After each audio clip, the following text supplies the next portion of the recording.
Hey guys, Tony Stevens here from the Young Workers Resource Centre, here with another employment tip for you. Okay, so this one is about raising issues with your employer. Say if something's happening at work, maybe you haven't been given that promised promotion they've been saying you're going to get for ages. Maybe there's a raise that's supposed to be coming your way and it's taking the long way. Maybe you're being bullied, maybe you've been underpaid. Any kind of issue you're having, you want to try and get that resolved in-house. You want to try and tackle that problem yourself without having to go to outside channels such as a lawyer or maybe lodging a complaint with the Labour Department.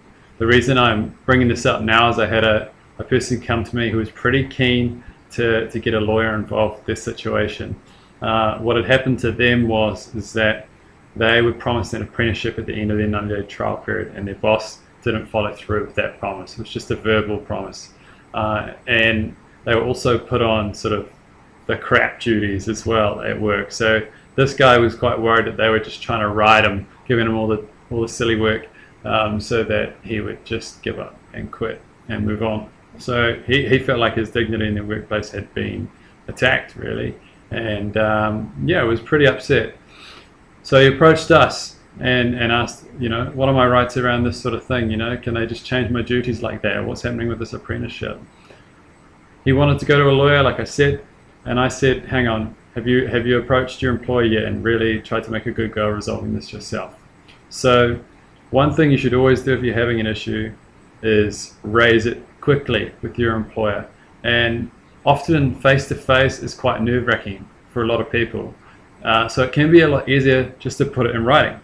And that's my favorite way of doing it, because it means that you can write down all your concerns and issues in a professional way, of course, without worry about your emotions and your passions spilling out in a meeting or a face-to-face, or actually sort of inhibiting you from getting what you want to get across. So it can help you in that way, and you don't have to deal with that sort of that face-to-face, that intimidating aspect of that. And not only that, but it also helps your employer it gives them a chance to digest your issues and concerns as well. It's a good idea to write that letter. So this is what I'm talking about here. Something like that, nice professional. Have your, do the typical format, your address, date, your employer's name, the company address, dear Mr. So-and-so, and just try and be as professional as possible. And at the end of that letter, try and put something in there like, I would like to have a meeting to discuss my concerns with you. And then you guys have both got time to prepare for that, and you're aware of the issues. No one's getting ambushed. See, that's really important. You want people to feel like they're part of the resolution, and it's not just one person going for it. You want to be you want to be careful that the language in your letter is not antagonistic, okay? It's more about you expressing your concerns rather than making demands at this stage. We want to try and do this as civilly and professionally as possible. So it's really important. Attempting to resolve your issues in this way is infinitely preferable to getting a lawyer involved, which is going to cost you money. It's going to be a big heartache, and you may not win. You've got to have a pretty strong case if you want to file, for example, a personal grievance against your employer.